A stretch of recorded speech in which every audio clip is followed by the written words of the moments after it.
வாழ்க்கையில முன்னேறதுக்கு முக்கிய காரணமே அடுத்தவங்க பொறாமைப்படுறது தான். ஒருத்தன் வாழ்க்கையில சக்ஸஸ்ஃபுல்லா போயிட்டுருக்கான்னா, அவன் வாழ்க்கை அவன் கஷ்டப்பட்டு அவன் மேல் நோக்கி போயிட்டுருக்கான். நீங்க என்ன பண்ணீங்க?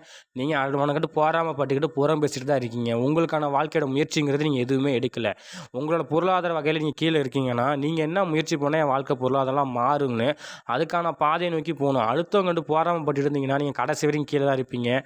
அதெல்லாம் அடுத்தவன பார்த்து பொறாமைப்படுறத விட, அவன் வளர்ச்சி அடைஞ்சானா, அவன் எப்படி வளர்ச்சி அடைஞ்சான்னு சொல்லிட்டு தெரிஞ்சுக்கிங்க. அப்படின்னா அவன்ட்டயே கேளுங்க. நான் கீழயே இருக்கேன். என்னால எந்த முயற்சி எடுக்க முடியல. கொஞ்சம் உதவி பண்ணு, கொஞ்சம் அட்வைஸ் குடுன்னு சொல்லிட்டு, அவங்கள்ட்ட போய் கேட்கலாம். இல்ல உங்களுக்கு யாரு தோணுதோ, உங்கள வளர்ச்சி பாதையில கொண்டு போவாங்களோ, அவங்கள்ட்ட போய் நீங்க அட்வைஸ் கேட்கலாம். முயற்சி பண்ணலாம்.